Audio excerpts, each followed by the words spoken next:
Bom dia, irmãos. Graça e paz a todos. Hoje, domingo, dia 21, nós temos o privilégio de poder anunciar que no domingo que vem nossas atividades estarão sendo retomadas aos poucos. No dia 28, o próximo domingo, nós teremos o culto pela manhã. Não haverá escola dominical nem culto vespertino, somente o culto da manhã com celebração da Santa Ceia. E o conselho, na última reunião, ele, na sua conversa e pensando no bem-estar da igreja, dos membros, nós então pensamos da seguinte forma: todos os irmãos que são da classificação de risco, que não podem estar na igreja, o conselho então se disponibiliza a estar levando a ceia a esses irmãos e também aos enfermos, e vão estar agendando para essa visita especial, tá? Lembrando que é para os irmãos que não podem vir à igreja por participarem da classificação de risco. A prefeitura impôs algumas normas, algumas regras, das quais pessoas da classificação de risco não podem vir à igreja. A lotação máxima vai ser de 50%, vai ter que vir para a igreja com máscara, tá? Utilização do álcool em gel, enfim, uma série de fatores aí que a gente já conhece bem. Hoje eu quero compartilhar com os irmãos uma reflexão no primeiro livro dos Reis, capítulo 17, do versículo 8 ao 16. É um texto que particularmente eu gosto muito, um texto que fala sempre ao meu coração todas as vezes que leio, um texto bem conhecido, e eu queria compartilhar com você nessa manhã essa simples reflexão. Primeiro livro dos Reis 17, do 8 ao 16. Então lhe veio a palavra do Senhor dizendo: dispõe-te e vai a Sarepta, que pertence a Sidom, e demora ali, onde ordenei uma mulher viúva que te dê comida. Então ele se levantou e se foi a Sarepta. Chegando à porta da cidade, estava ali uma mulher viúva, apanhando lenha. Ele a chamou e lhe disse: traze-me, peço uma vasilha de água para eu beber. Indo ela buscá-la, ele a chamou e lhe disse: traze-me também um bocado de pão na tua mão. Porém ela respondeu: tão certo como vive o Senhor teu Deus, nada tenho cozido, é somente um punhado de farinha numa panela e um pouco de azeite numa botija. E veis aqui, apanhei 2 cavacos e vou preparar esse resto de comida para mim e para o meu filho. Comê-lo-emos e morreremos. Elias lhe disse: não temas, vai e faz o que disseste, mas primeiro faze dele para mim um bolo pequeno e traze-mo aqui fora. Depois farás para ti mesma e para teu filho, porque assim diz o Senhor Deus de Israel: a farinha da tua panela não se acabará e o azeite da tua botija não faltará, até ao dia em que o Senhor fizer chover sobre a terra. Foi ela e fez segundo a palavra de Elias. Assim comeram ela e sua casa muitos dias. Da panela a farinha não se acabou, e da botija o azeite não faltou, segundo a palavra do Senhor, por intermédio de Elias. Essa palavra é uma palavra onde a gente percebe aqui o cuidado santo do Senhor. Quando a gente olha para esse texto e a gente observa aqui o personagem Elias, o profeta Elias, e a gente percebe como que era a vida desse profeta. Esse profeta estava em determinado momento diante do rei e da rainha, profetizando, falando das coisas que iriam acontecer. Certamente no palácio ele comia do bom e do melhor.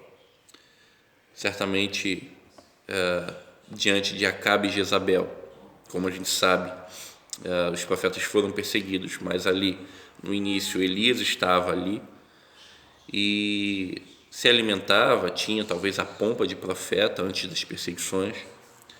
Portanto, o que aconteceu é que depois Elias sai dali e passa um tempo no deserto, se alimentando apenas da fonte, porque Deus havia mandado ele sair dali, fugir, profetizar a seca. E ele então vai para essa fonte, fica ali um período se alimentando daquela fonte no deserto, aquela fonte seca. E depois Deus diz para ele assim: olha, eu vou te enviar para um lugar onde você vai ser sustentado por uma viúva. Então Elias segue adiante e vai para Sarepta ser sustentado por uma viúva e estrangeira. Interessante a gente observar que em nenhum momento nós percebemos Elias reclamando, criando contenda com Deus. Ele estava no palácio comendo do bom e do melhor. De repente Deus o conduz ao deserto e a fonte que o mantinha vivo, essa fonte seca, e depois Deus manda ele ir para um povoado chamado Sarepta, ser alimentado por aquela que teria teoricamente muito menos do que ele, que era uma viúva, e além de ser viúva, uma viúva estrangeira, que já tinha sua sentença de morte declarada. Ela mesmo diz: nós vamos catar alguns gravetos aqui, eu vou fazer um bolinho para mim e para o meu filho, vamos comer e esperar a morte chegar, porque não tem mais o que fazer. Então, o cenário que Elias enfrenta é um cenário onde ele tinha muito, tinha condições, há um cenário de deserto e de extrema pobreza.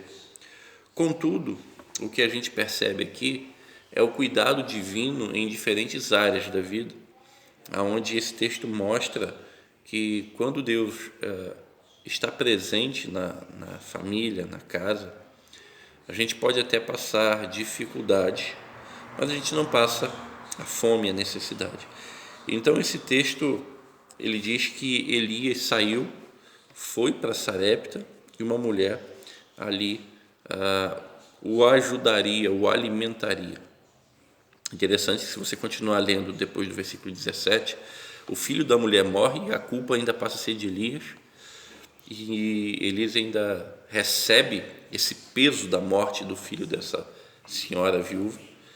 E o que acontece ali é que Elias ora ao Senhor e o filho dessa mulher viúva volta à vida.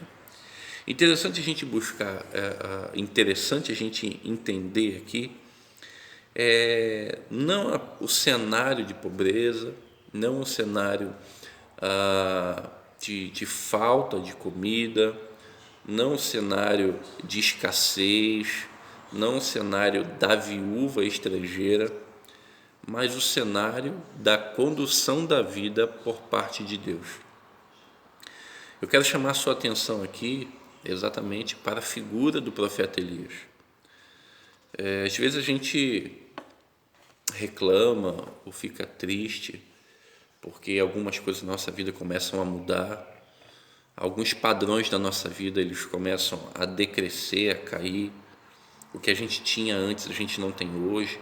E às vezes a gente é tentado a olhar para o passado com saudosismo, e esse saudosismo às vezes ele faz mal para a gente.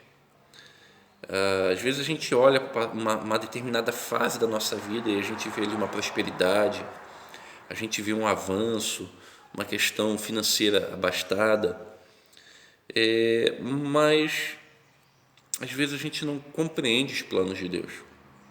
A gente não pode esquecer que Deus é aquele que tem o controle na nossa vida. O profeta Elias estava ciente disso. Deus era aquele que o conduzia por caminhos que glorificariam o nome do Senhor. E muitas vezes esse caminho passa de uma vida regalada a uma vida de extrema pobreza.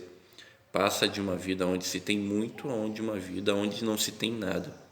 Elias sai do banquete do rei e vai a uma cidade onde uma viúva o sustentaria. Ou seja, na visão hoje triunfalista que a gente tem, que a nossa sociedade impõe, seria algo completamente vergonhoso, humilhante. Se a gente for olhar para isso daqui pela lente da teologia da prosperidade, Elias é uma negação em relação à prosperidade, porque Elias ele sai do palácio, vai para o deserto e depois vai ser sustentado por uma viúva que não tinha o que comer. Mas quando a gente observa isso daqui, Elias estava passando por uma escola, um aprendizado. Elias era um homem que Deus se manifestava a ele. E talvez essa seria a riqueza maior do profeta Elias, o cuidado de Deus sobre a sua vida. O cuidado de Deus é a manifestação desse cuidado o tempo todo.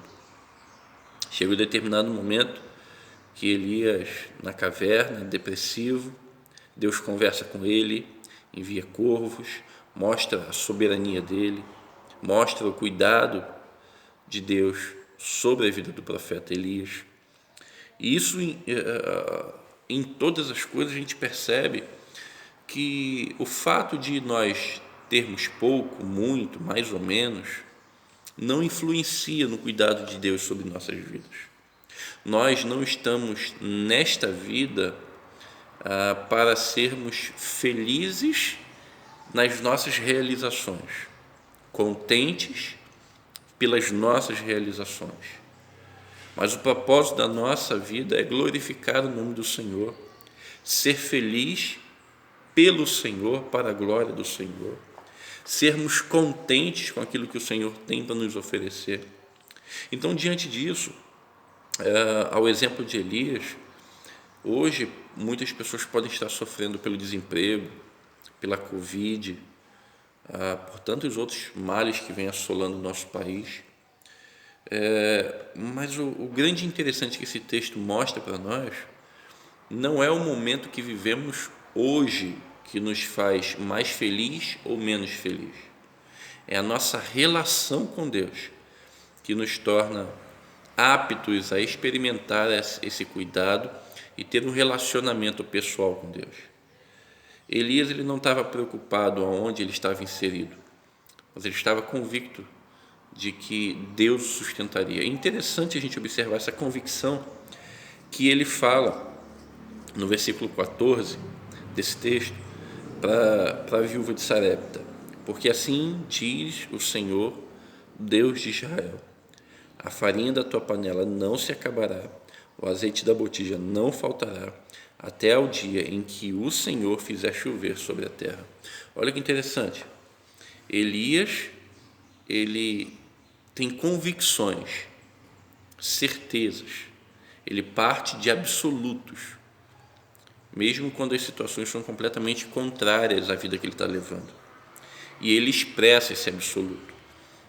Então, o que a gente precisa ter mais importante na nossa vida não é o ter, não é uma conta bancária cheia, não é talvez aí o que a gente gostaria de ter e de comer na nossa mesa, mas é ter um comprometimento com Deus, é ter um apego às coisas do Senhor, um relacionamento onde a gente tenha absolutos convicções, mesmo em tempo de crise, em tempo de escassez, em tempo de fome, em tempo de doença, em tempo de desemprego.